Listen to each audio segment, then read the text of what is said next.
자, 다음은 조세정책 이야기 살펴봅니다. 그 1번에 보면 148쪽에 조세의 기능 잘못 설명한 것하고 물었는데요. 조세의 기능과 관련해서 조세와 관련해서는 주택 문제 해결 수단의 기능을 갖는다. 자, 자원 배분 기능도 있다. 치가 안정 수단으로서의 기능도 있고 이런 소득 재분배 효과 이런 거와 관련해서 사회 계층 간의 소득 격차를 좁히는 기능이 있다. 자, 근데 3번에서 공공 부문에만 활용하도록 제한하는 기능이 있다. 그건 맞지 않죠. 자, 그래서 답은 3번이 잘못되어 있다는 것 정도는 가볍게 보시고요. 자, 2번 조세의 경제적 효과 틀린 것하고 물었습니다. 자, 1번 양도세가 중과되면요. 아까 주택 공급 동결 효과가 있다. 자, 양도세 중과되면 세금 내고 나니까 공급자 입장에서 남는 거 없다. 그러면 어떤 일이 생기죠? 나 공급 안 해. 이렇게 될 수 있죠? 시장에 안 팔겠다. 이래 됩니다. 그러면 시장의 공급이 줄어든다. 이게 동결 효과죠. 자, 공급이 동결되면 공가반, 그래서 공급이 시장에 나오는 양이 줄어들면 가격은 올라가게 됩니다. 자, 따라서 주택 가격이 상승할 수 있다는 표현은 맞습니다. 자, 2번 임대주택에 재산세가 부과되면요. 부과된 세금은 장기적으로 임차인에게 전가될 수 있다. 맞는 말 되겠습니다. 3번 공급의 가격 탄력성은 탄력적인 반면에 수의 가격 탄력성은 비탄력적인 시장에서 세금이 부과되었어요. 그러면 실질적으로 수요자가 공급자보다 더 많은 세금을 부담하게 된다. 자, 그래서 수요의 가격 탄력성은 비탄력이라고 써놨잖아요. 비탄력, 둔감한 쪽은 부담이 크다 하는 걸 기억하시면 됩니다. 그래서 수요자가 공급자보다 더 많은 세금을 부담한다. 4번 토지 이용을 특정 방향으로 유도하기 위해서 정부가 토지 보유세를 부과할 때는요. 토지 용도에 관계없이 동일한 세금을 부과해야 된다. 상식적인 말입니다. 특정 방향으로 유도하려면 그 토지 이용을 특정 방향으로 유도하려면 그렇게 이용하면 조세 감면 혜택이라든가 이런 걸 줘야 그쪽으로 이용하겠죠. 자, 따라서 용도에 관계없이 동일한 세금을 부과한다는 표현은 맞지 않네요. 자, 5번 토지의 공급 곡선이 완전 비탄력적이다. 헨리 조지의 토지 단일세 기억하시면 됩니다. 완전 비탄력적일 때 토지 보유세가 부과되더라도 그것은 수요자에게 전가되지 않는다. 공급자가 전액 부담이니까. 그래서 임대료라든가 하는데 변함이 없고 공급이 완전 비탄력이면 공급량에도 변화가 없으니까 이런 세금은 이제 자원의 효율적 배분을 왜곡하지 않는다. 이렇게 설명을 했습니다. 자, 그래서 자원 배분의 왜곡이 초래되지 않는다는 표현은 맞습니다. 자, 2번은 4번이 여기서는 틀린 답이 되겠습니다. 자, 3번 토지 보유세의 경제적 효과 이야기입니다. 가장 거리가 먼 거. 헨리 조지는 토지에서 나오는 지대 수입을 100% 징수하자. 그러면 토지세 수입만으로 재정을 충당할 수 있다. 이렇게 주장했습니다. 그것이 헨리 조지의 토지 단일세론이 되겠습니다. 자, 두 번째, 토지의 공급은 비탄력적이기 때문에 토지에 대한 보유세는 자원 배분의 왜곡이 큰 비효율적 세금이다. 자, 이게 틀렸죠. 토지의 공급 곡선이 완전 비탄력적이라면 자원의 효율적 배분이 왜곡되지 않는다. 즉 공급량이 줄어든다든지 임대료가 올라간다든지 이런 일이 생기지 않는다는 뜻이죠. 그렇기 때문에 자원의 효율적 배분이 왜곡되지 않으니까 자원 배분이 왜곡이 크다 이런 표현을 하면 맞지 않네요. 자, 2번이 틀린 답이 되겠습니다. 자, 3번 주택 수요자의 수요 곡선이 비탄력이고 공급자의 공급 곡선이 탄력이다. 그러면 재산세의 부담은 상대적으로 수요자가 비탄력이니까 수요자가 더 많이 기착된다. 맞는 말입니다. 자, 4번 임대주택의 경우에 임대인의 공급 곡선이 비탄력적이고 임차인의 수요 곡선이 탄력적일 때 공급은 비탄력, 수요는 탄력 이렇게 돼 있을 때는요. 재산세를 중과하더라도 재산세가 임대인으로부터 임차인에게 전가되는 부분이 상대적으로 적다. 왜? 수요가 탄력적이니까 수요자인 임차인에게 전가되는 부분은 적죠. 자, 5번 공공임대주택을 지어주면 대체재가 많아집니다. 자, 대체재가 많아지면 민간 임대주택 시장에 있는 임차인은 대체재가 많아지면 탄력이 되겠죠. 탄력이 되면 기착되는 세금이 크다 작다 작다. 그래서 임대주택의 재산세가 임차인에게 전가되는 현상을 완화시킬 수가 있다. 이런 표현이 나옵니다. 자, 거리가 먼 건 2번입니다. 자, 4번 자, 임대주택 시장의 경우에 세금의 부과가 임대인과 임차인에게 어떻게 기착되는가 하는 걸 설명하고 있는데요. 적절하지 못한 것 이래 물었습니다. 세금의 부과는요. 임대주택 공급 곡선을 좌상향으로 이동시킨다. 즉 좌측 이동이죠. 세금을 부과하면 공급이 줄어든다. 예, 맞는 말 되겠습니다. 자, 2번 보통 주택 부족률이 심한 후진국 또는 개도국에서는 임대주택 시장의 수요 곡선이 상대적으로 비탄력적인 것으로 알려져 있다. 자, 주택 부족률이 심하다는 건요, 대체재가 많은 거예요, 적은 거예요? 적다는 거죠. 대체재가 적으면 수요자들은 이사갈 집이 없으니까 비탄력적이 될 수밖에 없다는 겁니다. 자, 그래서 2번은 맞죠. 3번 임대시장의 경우에 재산세의 기착 문제는 결국 수요와 공급 곡선의 상대적 탄력성에 따라 달라지는데 맞는 말이죠? 예, 그렇습니다. 일반적으로 신규주택은 중고주택보다 수요자에게 조세가 더 많이 기착되는 효과가 생긴다. 예, 이건 틀렸네요. 자, 신규주택은 중고주택보다 수요자에게 조세가 더 많이 기착되는 효과가 생긴다가 아니고 아까 역진세적 성격을 이론 강의할 때 설명해 드렸죠. 즉 중고주택의 수요자가 오히려 더 많은 세금을 부담하는 역진세적 성격이 생깁니다. 따라서 이러한 역진세적 성격 때문에 누진세를 부과하는 게 바람직하다. 뒤에 말은 맞는데 중고주택의 수요자가 신규주택의 수요자보다 더 많은 세금을 부담하게 되는 것을 역진세라고 표현하는 겁니다. 자, 따라서 3번은 틀린 표현이 되겠습니다. 4번 임대주택 수요 곡선이 완전 비탄력적일 때는요. 재산세는 모두 수요가 완전 비탄력이니까 수요자인 임차인에게 기착이 되고요. 공급이 완전 비탄력이다 그러면 모두 임대인에게 기착이 된다는 겁니다. 자, 5번 공공임대주택의 공급 등 각종 임대주택 정책이나 재산세의 차등부가 이런 건 재산세가 임차인에게 증가되는 현상을 완화시켜줄 수 있는 수단이 될 수 있다. 그래서 대체재를 많이 만들어주면 그만큼 어때요? 대체재가 많아지니까 수요자인 임차인에게 증가되는 그 세금이 줄어들 수 있다는 뜻입니다. 자, 그러므로 적절하지 못한 건 3번. 자, 5번 부동산 조세 중에서 이전 거래과세는 낮추고요. 보유세 비중을 크게 했어요. 어떤 현상이 생길까요? 거리가 먼 거. 자, 이전 거래과세를 낮췄으니까 거래가 활성화될 수 있습니다. 그 다음에 보유세 비중이 크다는 것은 자기 집을 가지고 있는 거죠. 그러니까 어때요? 그 사람의 담세 능력 척도로서 적합하다는 겁니다. 자, 그 다음에 누구나는 집은 가지고 있네요. 그래서 가지고 있는 사람이 세금을 내는 거죠. 그렇기 때문에 세수입의 안정성은 좋을 수 있죠. 왜 이전 거래과세 같은 경우에는 양도세 이런 거 생각해 보세요. 주택 거래가 뜸해버리면요, 그 세금 들어오는 게 줄어들 거 아니에요. 그렇지만 이 보유세 같은 경우는 누군가는 집을 가지고 있으니까 세수입의 안정성 면에서는 좋죠. 그리고 세원 관리하기도 용이하고요. 자, 그런데 이전 거래과세를 낮추었다 그러면 거래가 활발해지겠죠. 그러면 거래가 활발해지면 매도자는 그거 팔아가지고 그 돈 가지고 딴 데 투자할 수도 있죠. 그러니까 실물자산의 투자가 억제되는 것이 아니고 다른 투자에 대한 활성화가 일어날 수 있다는 뜻입니다. 자, 이 경우에는 거리가 먼 건 5번으로 보는 게 제일 맞겠습니다. 자, 6번. 다음은 부동산 조세에 관한 내용인데요. 자, 가장 틀린 거하고 물었습니다. 자, 유통과세는 거래 비용을 증가시켜서 부동산 시장을 위축시킬 수 있으므로 유통과세를 인하하는 것이 거래 시 수요 탄력성을 높여줄 수 있다. 자, 유통과세 가장 대표적으로 양도세 이런 거 생각하시면 되겠습니다. 자, 양도세 이런 것은 당연히 어때요? 세금 부담이 늘어날 수 있죠. 그 다음에 그와 관련된 취득세 이런 것들이 되겠네요. 자, 그러면 당연히 부동산 시장을 위축시킬 수 있습니다. 그러면 유통과세를 낮춰주는 것이 거래할 때 수요 탄력성을 높일 수 있다. 탄력성이 높다는 것은 양이 왕창상 어때요? 늘어나거나 이럴 수 있다는 겁니다. 자, 1번은 맞고요. 2번 보유과세에 비해서 유통과세 부담이 크면요. 재산거래가 위축되는 동결효과가 나타날 수 있다. 아까 양도세 이런 거 중과하게 되면 안 팔아 이렇게 나가서 공급이 줄어든다. 이게 동결효과였죠. 자, 그러면 이제 자산 이용 효율성이 떨어질 수 있다. 예. 3번 임차인의 수요 탄력성이 작은 경우에 임대인에게 재산세 부과는 임차인에게 전가되어서 임대료 상승을 초래할 우려가 크다.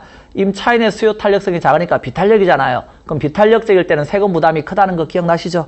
그래서 임대료가 그만큼 많이 올라갈 수 있는 거죠. 자, 그러므로 임대주택 공급 확충을 통해서 수요가 탄력적으로 되도록 할 필요가 있다. 즉 대체재를 많이 만들어주라는 겁니다. 공급을 늘려주면 탄력적이 되니까 그럼 임차인의 부담이 좀 줄어들지 않냐 이런 뜻입니다.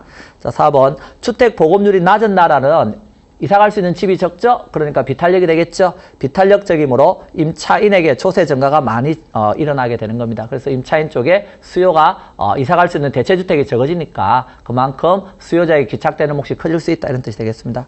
5번 보유과세는 이전 거래과세에 비해서 부동산 경기 변동에 민감해서 세수입의 안정성이 낮다. 아까 5번 문제에서 배웠는데요. 보유과세, 재산세 이런 겁니다. 이런 것들은 이전 거래과세에 비해서 어때요? 경기 변동에 민감하지 않죠. 누군가는 집을 가지고 있으니까. 그래서 세수입의 안정성이 높다는 거죠.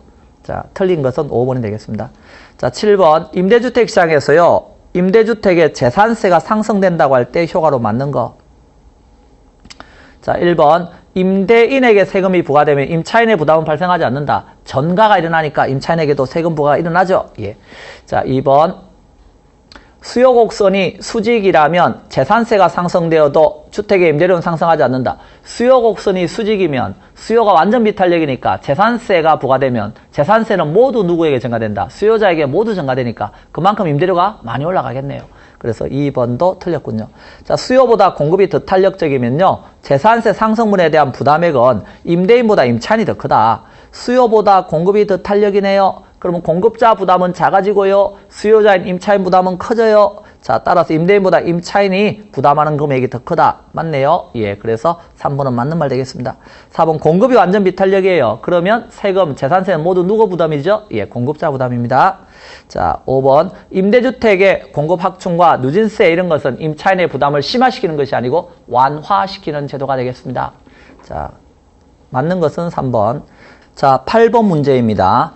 자, 8번에서 정부가 주택시장을 안정시키기 위해서요. 주택의 매도인에게 양도세를 중과하기로 했어요. 자, 만약에 수의 가격 탄력성이 비탄력이고 공급의 가격 탄력성이 탄력이라고 할 때 주택시장에 미치는 영향을 가장 적절하게 설명한 것 이래 물었습니다. 자, 그러면 1번 보시면 양도소득세 납부 후에 매도인이 실제로 받는 대금은 양도세가 중과되기 전보다 항상 높아질 거다. 자, 양도세를 납부하고 나면 세금 내고 나면 우리 동교료가 배운 거 기억나시죠? 공급자는 돈도 안 되는 거 이러면서 공급을 어때요? 줄인다고 한 거 기억나시죠? 자, 그 말의 의미는 세금 내고 나면 양도세가 중과되기 전보다 실제로 받는 대금은 돈도 안 된다는 말은 줄어든다는 의미입니다. 자, 공급자 입장에 세금 내고 났으니까 실질 수입은 감소하게 된다. 자, 1번은 틀렸군요. 자, 2번 양도세가 중과되기 전보다 중과 후 주택 거래량은 늘어날 것이다. 세금 내고 나면 공급자는 돈도 안 되는 거 그러면서 때 공급이 줄어들고 소비자 입장에서는 그만큼 비싸지기 때문에 세금 전가되는 것만큼 비싸지기 때문에 결과론적으로 부동산 거래가 위축된다 이렇게 말씀을 드렸습니다. 자, 2번도 틀렸군요. 자, 3번 양도소득세가 중과 후에 매수인이 지불하는 가격은 양도세가 중과되기 전보다 낮아진다. 자, 수요자에게도 전가가 일어난다는 겁니다. 그래서 세금 부과 전보다는 전가되는 금액만큼 그만큼 가격은 올라가게 되는 것이죠. 자, 따라서 3번은 틀린 표현이 되겠습니다. 4번 양도세 중과 효과는요. 매도인보다 매수인에게 더 크게 작용할 것이다. 자, 거기 8번에서 문제에서 뭐라고 써놨어요? 수요의 가격 탄력성이 비탄력이다 이렇게 써놨죠. 그 말은 수요자에게 귀착되는 몫이 어떻다? 크다 하는 것입니다. 그러면 세금이 부과되었을 때 공급자는 지금 탄력적이라고 해놨으니까 귀착되는 몫이 작죠? 수요자가 비탄력이니까 귀착되는 몫이 크죠? 그러면 결국 그 세금 중과 효과는 누구보다 매도인보다는 매수인에게 더 크게 작용하는 거죠. 왜? 비탄력적이니까 수요자가 그만큼 더 많은 세금을 부담하게 된다 하는 것입니다. 4번은 맞는 말입니다. 자, 5번 탄력을 다른 말로 민감이라 그랬고요. 비탄력을 다른 말로 둔감이라 그랬습니다. 그러면 여기 탄력적인 쪽은 공급자고 수요자가 비탄력적인 쪽이죠. 그러니까 매도자인 공급자는 가격 변화에 탄력이니까 민감하게 반응했다면 수요자가 비탄력적이죠. 그래서 매수자는 매우 둔감하게 반응한 겁니다. 자, 따라서 민감과 둔감이 지금 바뀌어 있죠. 자, 따라서 이 경우 옳은 답은 4번이 되겠습니다. 자, 9번입니다. 다음은 조세에 관한 설명인데요. 틀린 것은 몇 개인가? 자, 기억번 한번 보시죠. 정부에서 주택에 부과하는 재산세를 상승시킨 경우 수요가 완전 탄력적이라면 재산세 상승분은 전부 임차인에게 기속된다. 틀렸네요. 수요자가 완전 탄력이면 수요자에 귀착되는 몫은 0입니다. 그러므로 공급자인 임대인에게 전액 귀착이 일어납니다. 자, 기억번 틀렸고요. 헨리 조지는 토지에서 나오는 지대 수입을 100% 징수하면 토지세 수입만으로 재정을 충당할 수 있다고 주장했다. 맞는 말 되겠습니다. 토지 단일세론입니다. 자, D급번 신규주택 공급은 비탄력적이라 그랬습니다. 자, 그래서 비탄력적이니까 공급자에게 조세 기착분이 많고요. 상대적으로 신규주택의 소비자인 고소득층에게 전가되는 부분은 어떻다? 작다. 그래서 이제 신규주택의 수요자인 고소득층은 적게 세금을 부담한다. 아까 역진세적 성격 기억나시죠? 예.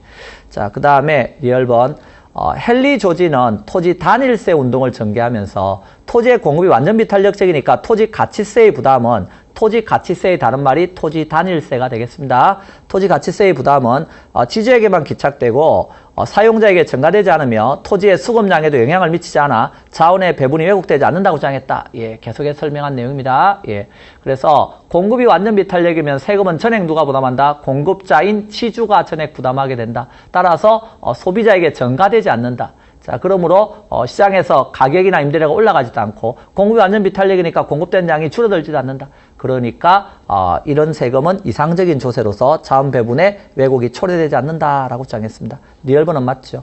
미연번 신규주택과 재고주택의 동일 세율로 조세를 부과하게 되면 재고주택의 수요자인 저소득층이 더 많은 조세를 부담하는 수평적 형평성의 문제가 발생할 수 있다. 자, 여기에서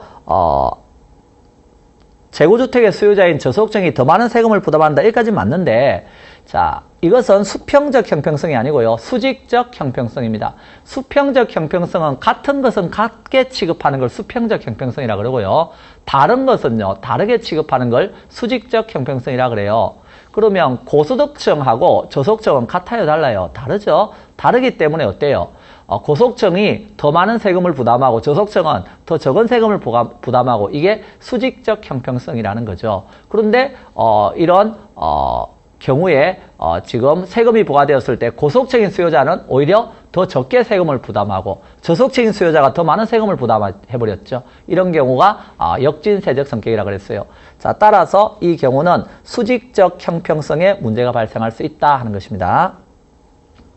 자, 미연번 틀렸고요. B번번 주택의 보유세를 강화하면 주택의 보유 자체가 부담스러워서 유보 수요가 감소하면서 재고 공급량이 증가한다.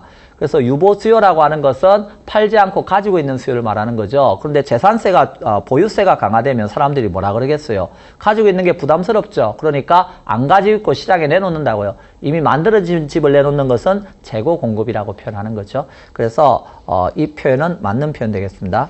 자, C번 부동산 조세는 수평적 형평성보다는 수직적 형평성을 도모해야 된다. 자, 조세에서는요, 수평적 형평성도 중요합니다. 3억짜리 집을 가진 사람은 재산세가 어때요? 같이 내는 게 맞는 거죠. 그래서 같은 건 같게 취급해줘야죠. 수평적 형평성도 중요하고요. 수직적 형평성도 중요한 겁니다. 자, 따라서 C번은 틀렸습니다. 자, 2번 임대주택에 대한 수요 탄력성이 큰 경우에 임차인은 재산세 부과 전보다 저렴하게 임대주택을 임차할 수 있다. 자, 수요 탄력성이 크다는 건요, 수요자에게 기착되는 세금이 어때요? 적다는 뜻이지, 세금이 없었을 때보다는 당연히 어때요? 임대료라든가 가격 이런 게 올라가는 것이죠. 자, 적게 부담한다는 뜻은 그래도 부담을 하는 거잖아요. 적게 부담할 뿐이죠.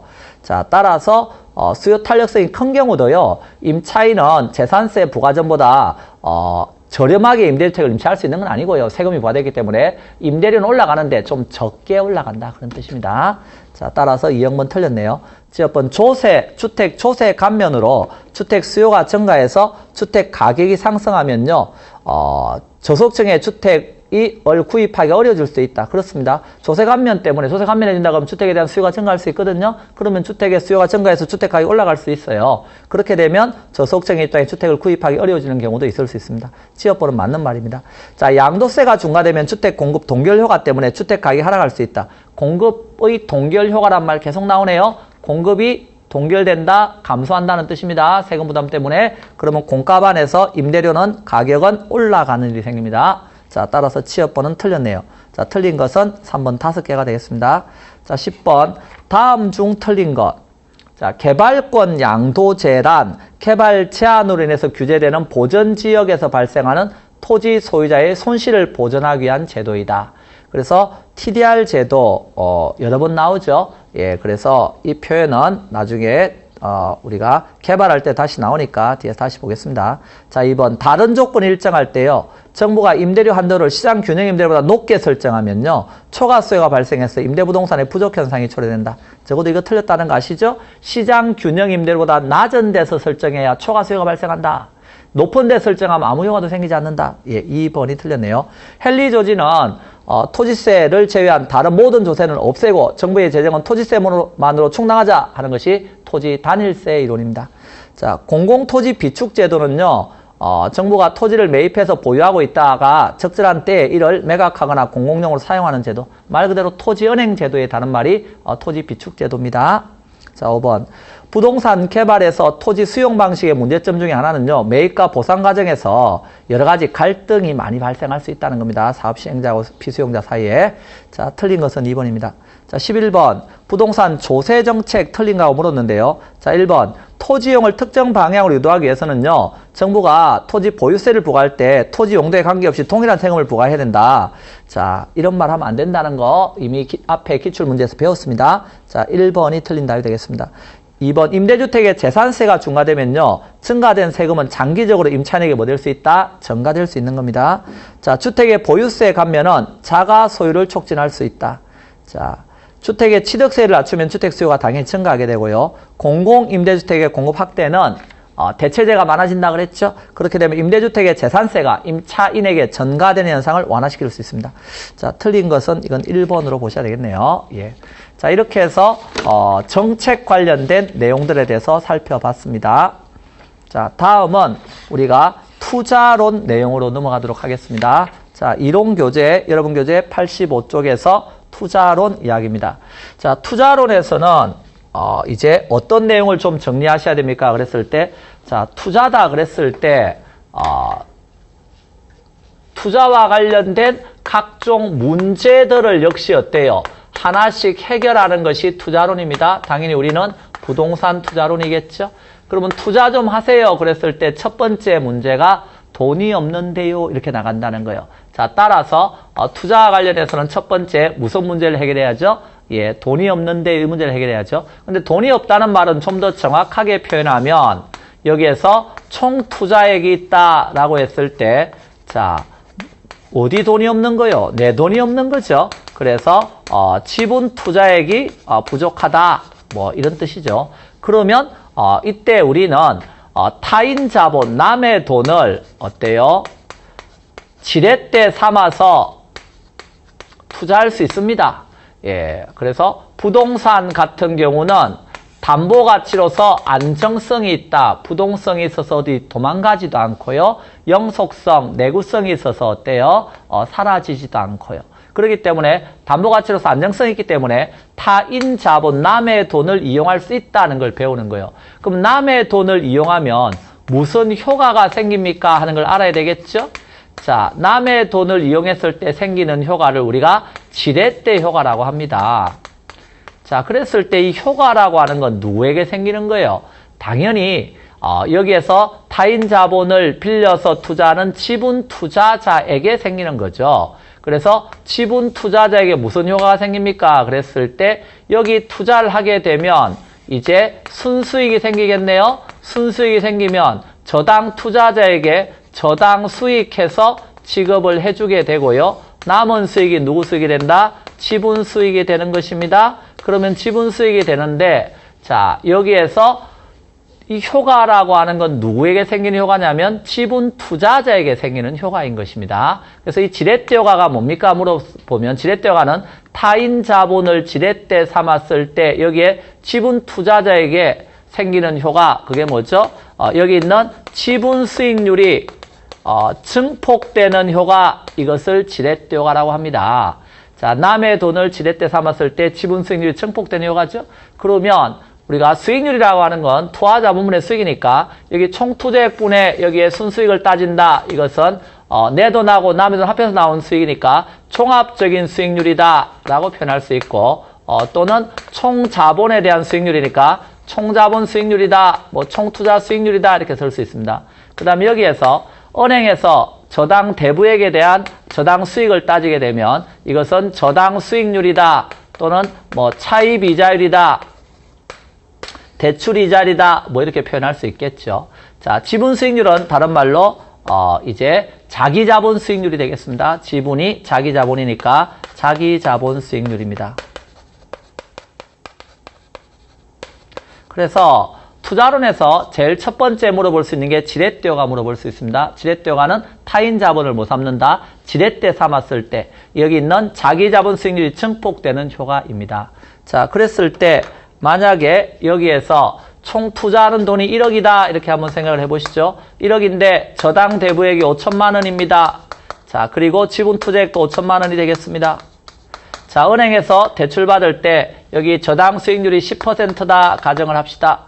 자, 그리고 이 부동산에 투자했을 때 총 자본 수익률이 20%다 가정을 합시다. 그러면 여기 지분 수익이 어떻게 됩니까? 그랬을 때 자, 1억을 투자해서 20%면 여기 2천만 원이라고 쓰면 되겠네요. 자, 2천만 원이다.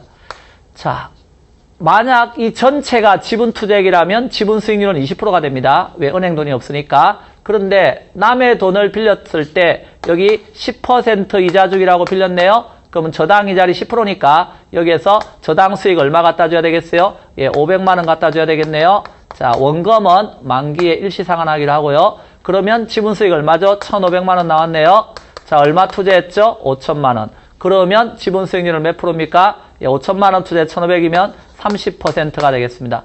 자, 그러면 만약에 이 1억을 전체를 지분으로 투자했다면 지분 수익률은 몇 프로인데? 20%인데 지금 몇 프로 올랐어요? 플러스 10%만큼 올랐죠? 이럴 때를 무슨 지렛대? 정의 지렛대 효과라고 쓰는 겁니다. 그럼 이런 정의 지렛대 효과가 나오려면 이 세 가지 수익률 중에서 보시다시피 어디가 제일 클 때죠? 당연히 지분 수익률이 가장 클 때죠? 그리고 가운데가 뭐요? 종합 수익률이고 가장 작은 게 저당 수익률입니다. 그래서 은행 적게 갖다 주고 여기가 많이 가져와야 정의 지렛대가 생기는 거죠. 자, 이때 남의 돈을 더 빌리면 어떻게 될까요? 예, 5천만 원이 아니라 남의 돈을 더 빌려서 8천만 원 빌렸다라고 가정해 보세요. 자, 여기가 8천만 원 빌렸다. 자, 그러면 8천만 원 빌렸고 여기 2천만 원이다. 그러면 어떤 일이 생기죠? 자, 1억에 2천만 원은 변함이 없고요. 8천만 원에 10%니까 얼마 갖다 줘야 되죠? 800만 원 갖다 주면 되겠네요. 자, 그러면 여기 얼마 남았죠? 1200만 원 남았습니다. 얼마 투자했죠? 2천만 원. 그럼 2천만 원 투자해서 1200만 원이면 60% 수익률이네요. 지분 수익률이 60%가 됐습니다. 그럼 60%가 되었다는 것은 내 돈만 갖고 투자하면 1억 내 돈만 갖고 투자하면 20% 수익률인데 지금 60%니까 플러스 40%만큼 늘었죠? 자, 이와 같이 정의 지렛대효과 상황에서는 남의 돈을 많이 빌릴수록 지분 수익률이 그만큼 더 올라간다 하는 걸 알아달라는 겁니다. 그런데 여기 있는 부동어 표시가 반대로 되면 어떻게 될까요? 반대로 되면 그때는 이제 은행 좋은 일만 시키는 겁니다. 그러면 내 돈만 갖고 투자했을 때 비해 지분 수익률이 하락하게 되고요. 남의 돈을 많이 빌릴수록 지분 수익률은 더 떨어지게 되는 겁니다. 자, 이럴 때를 우리는 부의 지렛대효과라고 합니다. 자, 그리고 영의 지렛대효과, 중립적 지렛대효과라는 말이 있는데 영이라는 말이 무슨 뜻이죠? 지렛대효과가 없다는 뜻이니까 이거는 남의 돈을 아무리 많이 빌리더라도 요 수익률, 지분 수익률의 변화가 없는 상황인데 그때는 이 세 가지 수익률이 똑같은 상황이 되면 영의 지렛대효과 상황이 됩니다. 자, 그래서 지렛대효과 관련해서 계산 문제가 나올 수 있는데 우리 투자 왜 합니까? 돈 벌려고 합니다. 그렇기 때문에 자기 자본 수익률을 한번 계산해 보시오. 이런 문제가 나올 수 있고요. 그러면 우리는 여기에서 적어도 앞글자 따서 총저지 이렇게 알아두시고 총저지, 총은 저지시키세요. 순저지, 그래서 이렇게 해서 6개의 동그라미를 구한 다음에 지분 투자액분의 지분 수익을 통해서 자기 자본 수익률, 다른 말로 지분 수익률을 계산할 줄은 아셔야 된다 하는 것 정도는 알아두셔야 되겠습니다. 자, 85쪽에 지렛대효과 뿐만 아니라 투자의 기초적인 용어들이 쭉 나오고 있죠. 그래서 투자와 관련해서는 확실한 현재의 소비를 희생하는 대신에 생산활동을 통해서 장래의 불확실한 수익을 획득을 목적으로 부동산에 자본을 투입하는 행위다. 이렇게. 다르게 말하면 장래의 현금 수익과 현재의 현금 지출을 교환하는 행위다. 이렇게 표현할 수 있네요. 투기하고 뭐가 다른데요? 투기는 단기간 내에 자본이득, 즉 양도 차익을 목적으로 성숙하지 못한 미성숙지 이런 데다가 자본을 투입하면 투기가 되는 것이고 투자는 생산활동을 하는 성숙지 이런 데다가 부동산에 자본을 투입해서 운영을 목적으로 해서 장기간 동안 보유를 전제로 한다. 그러면 이때는 투자가 된다. 자, 그래서 투자와 투기의 개념 차이 정도 한번 보시고 85쪽 맨 밑에 투자의 장단점 정도는 여러분 한번 읽어보시면 됩니다. 투자의 장점 중에 인플레이션 해치 효과가 있다는 것 정도는 기억하시고요. 자, 구매력, 인플레이션 해치가 방어벽, 울타리 그런 뜻이죠. 예. 자, 그래서 장단점 정도는 여러분 한번 읽어보시면 되겠습니다. 자, 그러면 그 뒤에 나오는 지렛대오가 이야기 여러분 잘 읽고 정리해야 된다 하는 거 말씀을 드리고요. 자, 그러면 문제를 한번 풀어보시죠. 156쪽에서 부동산 투자의 기초 원리 이야기인데요. 거리가 뭔가 하고 물었어요. 자, 1번 투자란 장래의 현금 수익과 현재의 현금 지출을 교환하는 행위입니다. 자, 그리고 뒤에 우리는 위험에 대해서 계속 배울 건데요. 뭐 이런 내용은 뒤에서 다시 하겠습니다. 위험은 우리가 예상한 기대치에서 벗어나는 변동 가능성이다 하는 것 정도 알아두시고요. 그리고 요구 수익률은 뒤에서 무위험률에다 위험 할증률 더한다 이런 것도 배우는데, 무위험률이라고 하는 것은 위험이 없었을 때의 이제 국공채 수익률 이런 경우가 무위험률이 됩니다. 그래서 정부가 보증하는 국채의 실질이자를 같이 장래에 기대되는 수익이 확실한 경우의 수익률입니다. 자, 위험 할증률은요, 부동산 투자 위험에 따라 추가적으로 요구되는 수익률이다. 자, 뒤에 설명하고요. 위험 수익의 상세 관계라는 말은 고위험을 상쇄시켜 줄 수 있을 만큼의 고수익을 요구한다. 그래서 상세는 이때는 비례관계를 말합니다. 자, 그래서 고수익을 상쇄시켜 줄 수 있을 만큼의 이제 고위험을 상쇄시켜 줄 수 있을 만큼의 고수익을 요구한다. 그래서 고고 같이 가죠. 예, 비례관계입니다. 자, 2번 투자와 투기 차이점 잘못된가 물었는데요. 자, 맨 밑에 5번 보시면 투자는 자본이득, 즉 되팔아서 양도 차익을 목적으로 하는 게 아니고 운영을 통해서 생산활동을 통해서 발생하는 소득이득을 목적으로 하는 것이고, 투기는 단기간 내에 되팔아서 자본이득을 목적으로 하는 거죠. 예, 이런 정도는 여러분 읽고 정리하시고요. 자, 3번하고 4번이 뭐에 대한 이야기, 그리고 5번, 6번까지 그리고 7번까지도 다 지렛대와 관련된 이야기들인데요. 자, 그 지렛대오가 말로 물어볼 수도 있고 계산 문제로 물어볼 수도 있다는 겁니다. 자, 3번에서 보시면 지렛대오가 틀린 것하고 물었는데요. 지렛대오가는 부동산 투자가 금융기관 융자 등 차입을 동반할 때 이루어진다. 그래서 남의 돈을 빌렸을 때 발생하는 게 지렛대오가라는 겁니다. 그래서 다른 말로 부채요가, 영어로는 레버리지요가 이렇게 씁니다. 2번 지렛대오가는 순자산 또는 지분 투자액 대비 수익률의 진폭을 크게 한다. 그래서 지렛대오가는 여기에 있는 지분 투자액 대비 수익률의 진폭을 크게 하는 겁니다. 총 투자액 대비 수익률의 진폭을 크게 한다 이러면 안 돼요. 지분 투자액 대비 수익률의 진폭을 크게 하는 겁니다. 즉 지분 수익률의 진폭을 크게 하는 거죠. 자, 그래서 2번은 맞는 말입니다. 투자 금액 대비 차입 비율이 클수록 지렛대오가 더 커진다. 아까 남의 돈을 많이 빌릴수록 요 증폭이 더 커졌다 하는 겁니다. 자, 4번에서 부동산 소유권을 취득하는 지분 투자자가 지렛대오가를 이용하면 투자 위험을 낮출 수 있다. 자, 여기 증폭이 커진다는 것은 내가 예상한 기대치에서 그만큼 어때요? 벗어나는 변동 가능성이 커지는 겁니다. 그래서 남의 돈을 빌리면 이것은 금융적 위험이 커진다라고 알아두셔야 됩니다. 자금 융통했기 때문에 그만큼 위험도 커진다라고 알아두시기 바랍니다. 자, 틀린 것은 4번이 되겠습니다. 자, 5번 전세 안고, 전세도 남의 돈입니다. 활용하는 것도 지렛대오가를 활용한 예입니다. 자, 4번 재무 레버리지요가 틀린 것하고 물었습니다. 레버리지요가라는 것은 타인 자본을 이용할 때 부채 비율의 증감이 자기 자본 수익에 미치는 효과를 말합니다. 2번 정의 레버리지요가는 총자본 수익률이 적어도 정의 레버리지요가라고 하는 것은 총자본 수익률, 종합 수익률의 다른 말이 총자본 수익률이죠. 총자본 수익률이 뭐보다는 저당 수익률, 즉 차입 이자율보다는 커야 되겠죠. 예. 자, 2번은 맞고요. 중립적 레버리지가 다른 말로 0의 지렛대오가입니다. 이 경우는 부채 비율이 변해도 자기 자본 수익률은 변하지 않습니다. 예, 맞는 말 되겠습니다. 3번 부의 레버리지요가는요, 부채 비율이 커질수록 자기 자본 수익률이 어떻게 되죠? 남의 돈 많이 빌릴수록 그만큼 많이 하락한다 그랬습니다. 5번 정의 레버리지요가 예상하고요, 투자했습니다. 근데 부채 비율이 커질수록 경기 변동이나 금리 변동에 따른 위험도 커지게 됩니다. 누구나 투자하기 전에는요, 정의 레버리지가 예상되니까 투자하는 거 아니에요.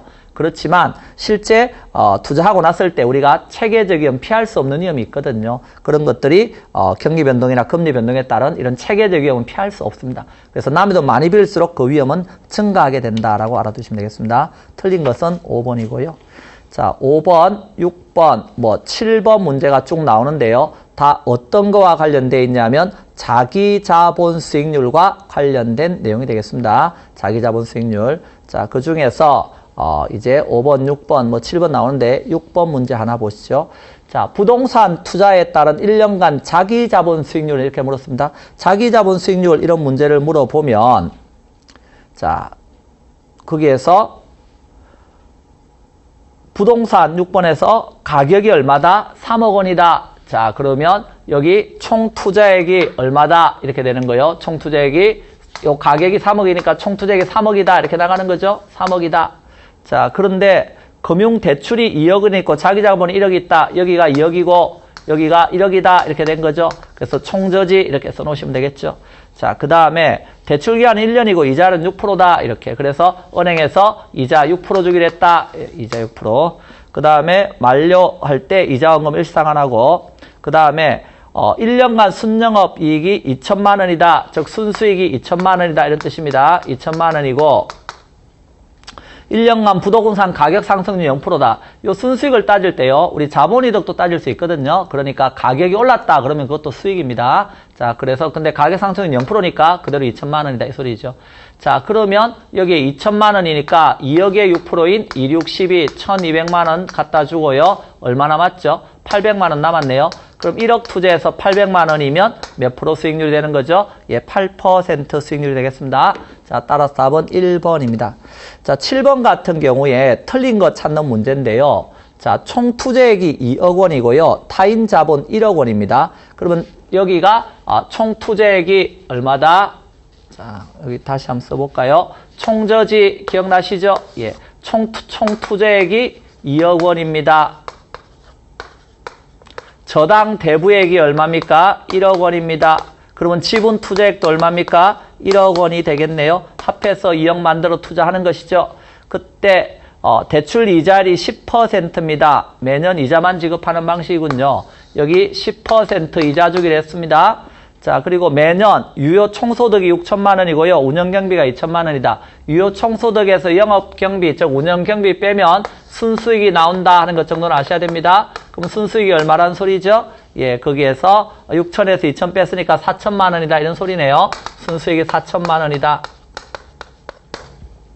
그러면 1억의 10%인 저당 투자자 수익 얼마 갖다 주면 되겠어요? 1,000만 원 갖다 주면 되네요. 그러면 갖다 주면 남은 게 누구 수익이 되는 거죠? 지분 투자자 수익이 됩니다. 얼마죠? 3천만 원이 되겠습니다. 자, 그러면 1억 투자해서 이렇게 얼마? 3천만 원이다. 그러면 지분 수익률은 당연히 몇 퍼센트가 되죠? 30%가 되겠네요. 그리고 여기 총 자본 수익률은 몇 프로죠? 2억 투자해서 4천만 원이니까 20%가 되겠네요.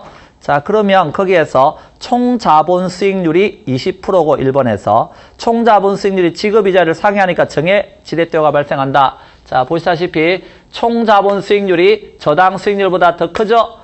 자, 이럴 때는 지분 수익률이 어때요? 30% 이렇게 더 커졌죠? 그러니까 지분 수익률은 30%, 총 자본 수익률은 20%, 저당 수익률은 10% 이런 상황이 되니까 무슨 지렛대오가 상황이죠? 정해 지렛대오가 상황 맞습니다. 자, 그리고 그 5번에 가면 자기 자본 수익률에서 총 자본 수익률을 공제하면 플러스 15%다 이렇게 써놨는데 자기 자본 수익률이 몇 프로죠? 여기에서 30%죠. 그리고 총 자본 수익률이 20%죠. 빼면 몇 프로죠? 플러스 10%가 나와야 되겠네요. 자, 따라서 틀린 답은 5번이 되겠습니다. 자, 나머지 내용들은 뒤에서 다시 배울 거니까 우리가 그때 배우기로 하죠. 자, 그래서 오늘은 지렛대오 가까이 설명했고요. 다음 시간에 이제 여기에서 뭐에 대해서 어디 투자할래요? 라고 물었을 때 위험은 적으면서 수익률은 높아야 되겠죠. 그래서 위험과 수익률을 뭐해서 분석해서 최적의 투자 대상을 선정하는 투자 분석 기법에 대해서 다음 시간에 살펴보도록 하겠습니다. 자, 오늘 강의는 여기까지 하고 마치겠습니다. 자, 수고 많으셨습니다.